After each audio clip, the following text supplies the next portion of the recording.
Halo, Assalamualaikum warahmatullahi wabarakatuh. Sampai ketemu lagi di channel saya Ramadhani Blas. Apa kabar teman-teman sekalian? Semoga dimanapun kalian berada dalam keadaan sehat walafiat tanpa kurang suatu apapun. Sebelum kita membahas mengenai persiapan seputar PKB, wawancara dan MCU rekrutmen BUMN tahun 2022 ini, ada baiknya bagi teman-teman sekalian yang menyaksikan video ini untuk like, komen ataupun subscribe dan share video ini agar channel ini makin berkembang dan timbal balik pastinya. Saya lebih bersemangat membuat video dan tentunya yang diharapkan itu memberikan manfaat buat teman-teman sekalian. Nah, agar manfaat itu tersalurkan kepada teman-teman sekalian, maka kalian ada baiknya itu subscribe agar ketika channel ini upload video terbaru maka kalian dapat notifnya.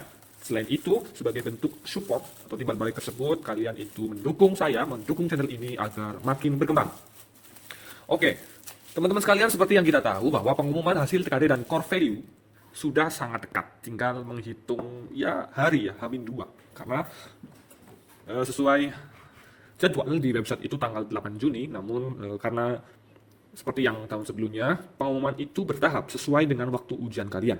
Waktu ujian pas TKD dan core value juga dilakukan secara bertahap, mengingat banyaknya peserta, dan sebagai antisipasi agar websitenya tidak nge-lag karena terlalu tinggi trafficnya ya, seperti yang kita tahu pendaftar di rekrutmen BUMN itu kan sangat fantastis ya, antusiasnya luar biasa karena dari 2.700 lowongan itu pendaftaran itu sampai 1,3 juta kurang lebih. Maka dari itu dilakukan secara bertahap untuk mengatasi hal tersebut. Namun, tetap saja kadang websitenya masih gonjang-ganjing ya servernya. Pastinya banyak dari kalian yang menunggu dengan harap-harap cemas nih ya. Karena memang tak dapat dipungkiri, harapan untuk dapat bekerja di BUMN merupakan salah satu dambaan yang diminati banyak orang. Di samping sebagai bentuk pengabdian atau andil dalam pembangunan negeri, bekerja di BUMN juga dipandang sebagai sebuah jaminan untuk hidup layak, mapan, dalam artian tercukupi segala kebutuhan baik sandang, pangan, papan ya, serta pastinya naiknya status atau strata sosial di lingkungan teman-teman sekalian. Secara fakta dan nyata, untuk dapat bergabung menjadi karyawan BUMN memang tak semudah membalikan telapak tangan. Itu dapat dilihat dari event rekrutmen bersama BUMN FHC ini, di mana lowongan yang dibuka sebanyak 2.700 lowongan ya di 50 kurang lebih BUMN yang terdaftar dalam rekrutmen bersama ini. Namun pendaftarnya mencapai kurang lebih 1,3 juta. Oh, itu fantastis ya teman-teman. Dan pastinya yang terpilih nanti selain karena faktor kompetensi diri yang lebih unggul dari yang lain, pastinya juga karena faktor keberuntungan teman-teman. Cuman kalau kita mengandalkan keberuntungan itu hampir sesuatu yang tidak pasti. Maka dari itu kita wajib untuk tetap berusaha untuk meningkatkan skill atau kompetensi diri kita demi lolosnya atau demi tercapainya tujuan kita. Ya toh tidak lolos, kita yang terpenting sudah berusaha semaksimal mungkin. Oke, setelah pengumuman TKD dan core value selesai, nantinya bagi yang lolos akan lanjut ke tahapan berikutnya, yakni TKB atau tes kompetensi bidang, kemudian wawancara atau interview, dan yang terakhir itu ada MCU ya, medical check up. Namun, jangan harap kalian akan gampang untuk lolos tahap demi tahap karena seperti yang tadi saya katakan, persaingan begitu ketat, teman-teman. Bagi yang saat melakukan tes dalam rekrutmen bersama BUMN FHCI ini melakukan tindakan yang tidak sesuai dengan attitude kejujuran dan utamanya tidak sesuai dengan core value akhlak BUMN yang saat ini sedang gencar digaungkan sebagai bagian dari langkah pembenahan BUMN menuju Indonesia Maju 2045, maka kalian secara otomatis akan langsung gugur di tengah jalan. Sangat disayangkan ya teman-teman. Itu semua demi murninya kualitas sumber daya manusia yang nanti berada di garda pengembang dan pelaksana terciptanya Indonesia Maju 2045 pada umumnya ya teman-teman, dan di BUMN pada khususnya. Nah, ada beberapa tindakan yang dapat menggugurkan peserta di tengah jalan.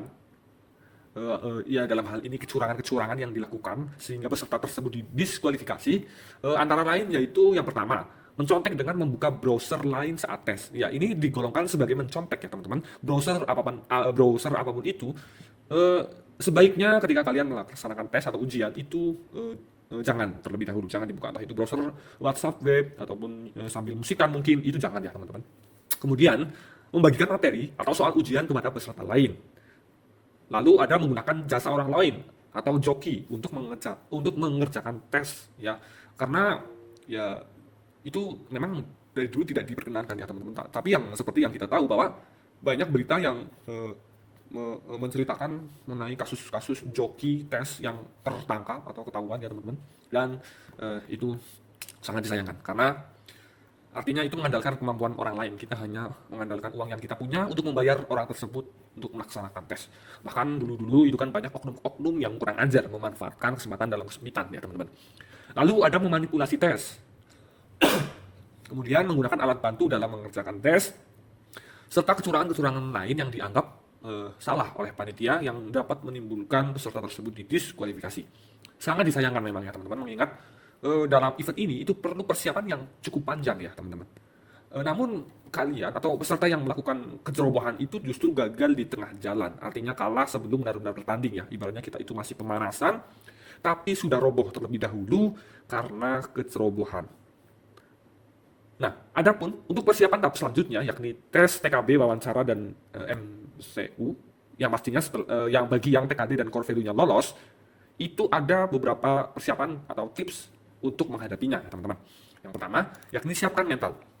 Mental yang siap pastinya saat nanti tidak lolos rekrutmen BUMN, itu lebih baik daripada mental yang tidak siap.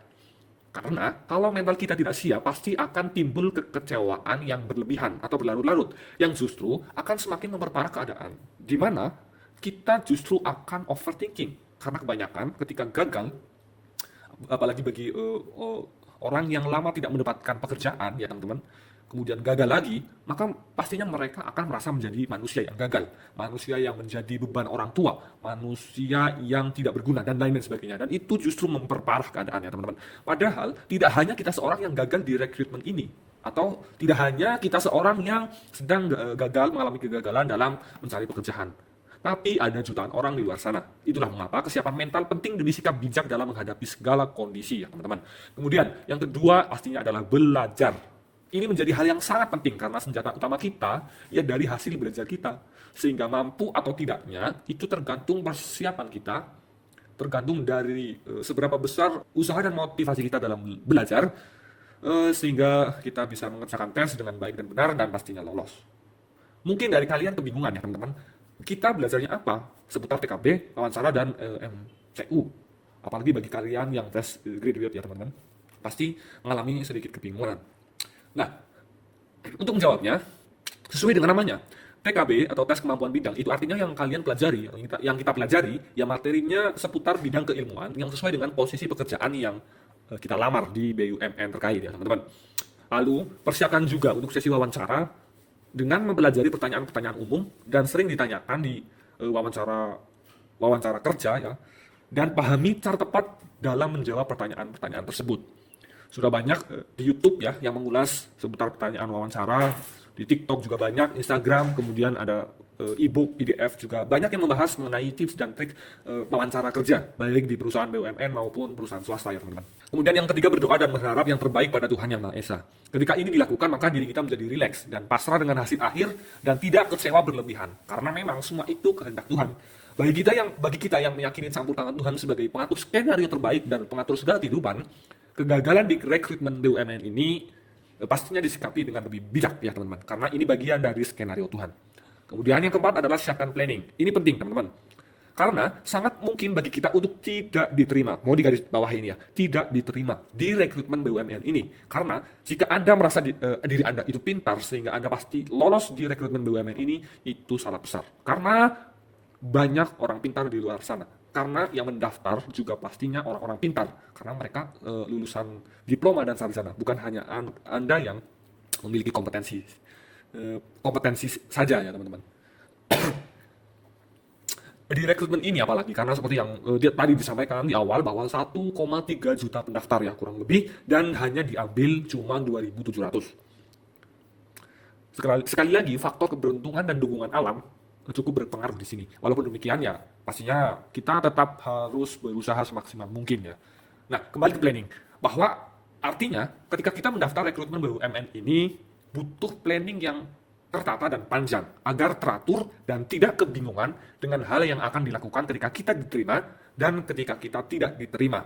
Perlu diketahui ya teman-teman, ketika kita diterima, kadang yang sudah-sudah juga mengalami kebingungan, apalagi bagi yang penempatannya jauh dari rumah, di luar daerah, bahkan luar pulau. Pastinya kebingungan itu ada ya teman-teman. Apalagi ketika kita tidak diterima, kita mau ngapain, atau kita menyikapi kegagalannya itu bagaimana, pasti itu banyak yang mengalami seperti itu ya teman-teman.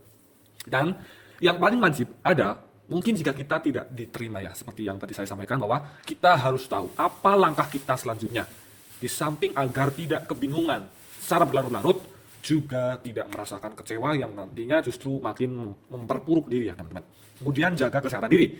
Ini juga penting, mengingat kesehatan adalah faktor utama agar kita dapat melakukan segala aktivitas, utamanya aktivitas rekrutmen ini.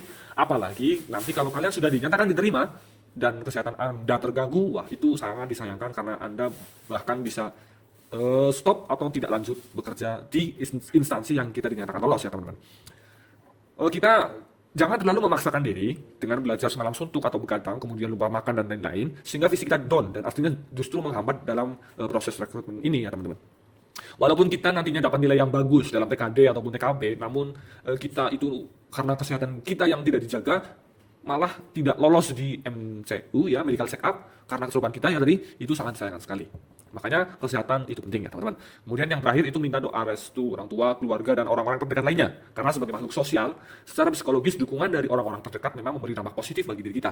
Sehingga lebih optimis, semangat, dan siap dengan hasil akhir yang diterima. Nah, itulah tadi tips persiapan dalam menghadapi TKB, wawancara, dan MCU pada khususnya, dan rekrutmen BUMN FHCI 2022 ini pada umumnya. Semoga informasi ini bermanfaat dan dapat dijadikan sebagai salah satu pedoman teman-teman dalam melaksanakan event rekrutmen bersama BUMN ini. Semoga hasil terbaik yang kalian dapat hasil yang memuaskan, dan pastinya bagi kalian yang nantinya tidak diterima, harap seperti yang tadi saya sampaikan untuk tidak kecewa secara berlarut-larut, karena dunia ini tidak berakhir ketika kalian tidak diterima di BUMN impian kalian teman-teman.